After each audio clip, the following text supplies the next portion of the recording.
পবিত্র শিং, নীরব হাঁটা আর আত্মজিজ্ঞাসার মুহূর্ত।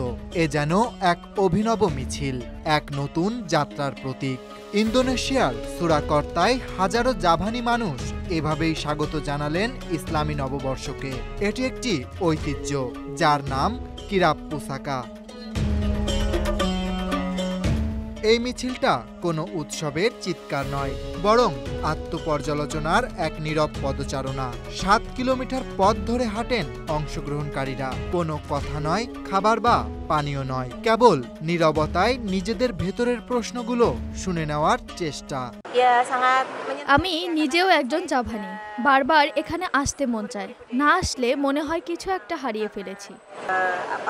এই মিছিলের একটা বড় অংশ জুড়ে আছে সাদা মহিষ। এই সাদা মহিষগুলোকে বলা হয় পুসাকা, অর্থাৎ ধর্মীয় ঐতিহ্যের প্রতীক। তাদের চারপাশে ফুল, ধূপ আর নিঃশব্দ সম্মান। এই মহিষের পেছনে হাঁটাকে অনেকে মনে করেন পাপমোচনের বা আত্মশুদ্ধির প্রতীক।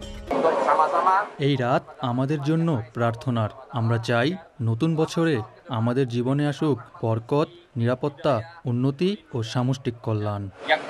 ইসলামী নববর্ষের আগের রাতটা ইন্দোনেশিয়ায় শুধু নীরবতা নয়, মসজিদে হয় দোয়া মাহফিল। শিশুদের হাতে থাকে রঙিন ফানুস, বাতাসে ভেসে বেড়ায় ঢোলের তালে সুর। একটাই প্রার্থনা, আসছে বছর যেন হয় শান্তি আর সমৃদ্ধির। ২৬ জুন চাঁদ দেখার মাধ্যমে শুরু হয় হিজরি সন ১৪৪৭।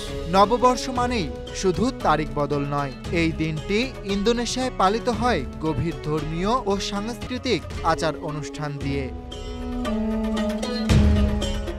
এই মিছিল, এই নীরবতা, এই পবিত্রতা সব মিলে যেন এক বার্তা।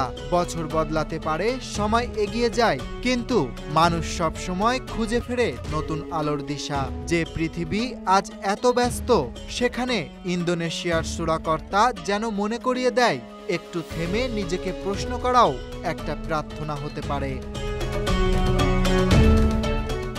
Dhaka express, desk report.